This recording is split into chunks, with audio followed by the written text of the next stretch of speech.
ಇನ್ನೂ 16 ವರ್ಷ ಬದುಕ್ತಾರೆ. ಅವತ್ತು ದೇವ್ರೆ ನಮ್ಮ ತಾಯಿ ನನ್ನ ಮಗನಿಗೆ ಇದಾಗಬಾರ್ದು ಅಂತ ಅವ್ರ ಪೂಜೆ ಫಲ ಇದ್ದೀನಿ ಸರ್.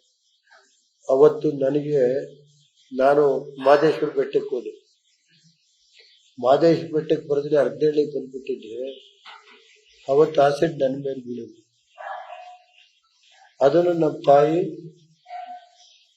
ಏನೋ ಗೊತ್ತಿಲ್ಲ ನನ್ನ ಮಗ ಚೆನ್ನಾಗಿರ್ಬೇಕು ಅಂತ ಹೇಳಿ ಅವ್ರಿಗೆ ಅದನ್ನ ಅವ್ರ ರೇವಣ್ಣ ಮುಗಿಸ್ಬೇಕು ಅಂತಾನೆ ಸಂಚಿಟ್ಟೆ. ಕೆಲವರು ಅಪ್ಪನ ಚಿಕ್ಕಪ್ಪನ ಮಕ್ಕಳು ಅಂತ ಹೇಳಿ ಕೆಲವು ರಾಜಕೀಯ ಗೊತ್ತಲ್ಲ ಸರ್. ಅವತ್ತು ನಮ್ಮ ತಾಯಿ ನನ್ನ ಹೆಂಡತಿಗೆ ಅದು ಬಿದ್ದಿದ್ದ ಕತೆ ಅದು ಹೇಳಕ್ ಹೋಗಲ್ಲ, ಟೈಮ್ ಬಂದಾಗ ಹೇಳ್ತೀನಿ. 26 ವರ್ಷ ನೋವು ಅನುಭವಿಸಿದ್ರು. 3 ತಿಂಗಳು ಪ್ರಜ್ಞೆಯಲ್ಲಿ ಬದುಕಲ್ಲ ಅಂತ ಹೇಳಿದ್ರು. ಅದೇನು ರಾಜರಾಜೇಶ್ವರಿ ಸ್ವಾಮಿಗಳು ಪ್ರತಿ ಶುಕ್ರವಾರ ಹೋಗೋರಿಲ್ಲ. ಅವ್ರಿಗೆ ನಮ್ಮ ತಂದೆಗೆ ಒಡೆಯಸಿಪುರದ ಶುಕ್ರ ಸಾಬ್ರು ಅಂತ ಇದ್ರು, ದೊಡ್ಡ ಮಸೀದಿ. ಅವರು ರಾಜಕೀಯದ ಅಡಿಗಲ್ಲ, ಅವರು ಸಣ್ಣಾಚಾರ್ಯರು ಅಂತ. ನಮ್ಮ ತಂದೆ A.G. ರಾಮಚಂದ್ರ ಶಿಷ್ಯರು. A.G. ರಾಮಚಂದ್ರ ಜೊತೆ ಬೆಳೆದರು ನಮ್ಮ ತಂದೆ. ಅದಕ್ಕೆ A.G. ರಾಮಚಂದ್ರ ನಾಯ್ಡು ಅಂತ ಇಟ್ಟವ್ರೆ.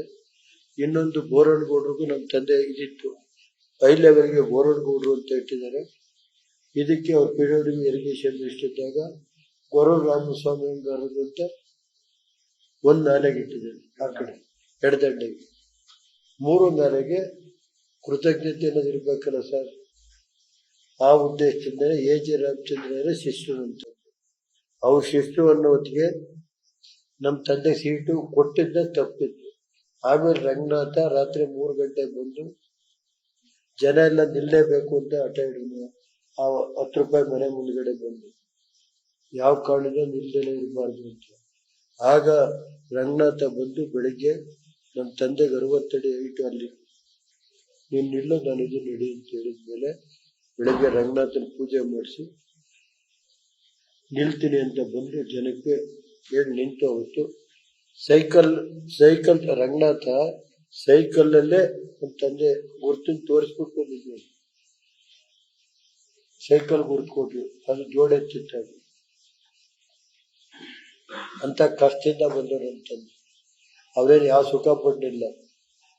ಅವ್ರ ಸಾಮಾನ್ಯ ಪಂಚಾಯತ್ ಜಿಬ್ಬ ಏನ್ ಮಾಡ್ಕೊಂಡವ್ರು ನೀವೇ ನೋಡಿದ್ರಲ್ಲ. ಈಗ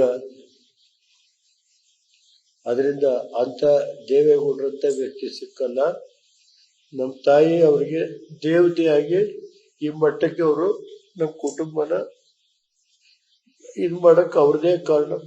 ನಮ್ಗೆ ಈ ಮಟ್ಟಕ್ಕೆ ಏನ್ ಅವ್ರೇನ್ ನನ್ನ ತಂಗಿ ಮನೆ ಹೆಂಗೋ ಅವರು ಸಾಕಿರೋದು. ನಮ್ಮ ತಂಗಿ ನಮ್ಮ ಭಾವ ಇಬ್ರು ಬಾಲ್ದಿರು ನಾವೆಲ್ಲ ದಿನ ಹೋಗಿ ನೋಡ್ಕೊ ಬರೀ. ಯಾಕೆಂದ್ರೆ ಅವ್ರು ಡಾಕ್ಟರ್ ಇದ್ರಣ, ಅವ್ರ ಆರೋಗ್ಯ. ಅವರು ಕಳೆದ 2 ವರ್ಷದಲ್ಲಿ ಭಾರಿ ಚೆನ್ನಾಗಿ ಬಂದು ಹೋಟೆಲ್ ಹಾಕೋರು. 1 ವರ್ಷ ಹಿಂದ್ಲಿದ್ದ ಅವರು ಹೊರಗೆ ಜಾಸ್ತಿ ಆಯ್ತು.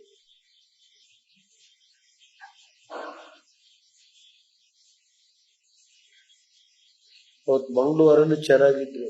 ನಾನು ಹೋಗಿದ್ರೆ ಇದೇನಾದ್ರು ಏನಾಗೋದು ಗೊತ್ತಿಲ್ಲ ಸರ್. ಬುಧವಾರ ಸಾಯಂಕಾಲ ಅವತ್ತು ಹೋಗ್ಕ ನಾನು ಯಾವತ್ತೂ ಹೋಗಿರೋದೇ ನೋಡ್ತೇನೆ. ದಯಮಾಡಿ ತಾವೆಲ್ಲ ಬನ್ನಿ ಸರ್. ಬಂದು ನಮ್ಮ ತಾಯಿ ಆತ್ಮಕ್ಕೆ ಶಾಂತಿ ಸಿಗೋದು ಒಂದು ಆಶೀರ್ವಾದ ಇರಲಿ ಸರ್. ಕಳೆದ 1 ವಾರದಿಂದ ನಾವು 5-6 ದಿವಸದಿಂದ ನೀವೆಲ್ಲ ಇದು ಮಾಡೋದಿಲ್ಲ. ಜೀವನದಲ್ಲಿ ಎದ್ದು ನಾವು ಮರೆಯೋದು.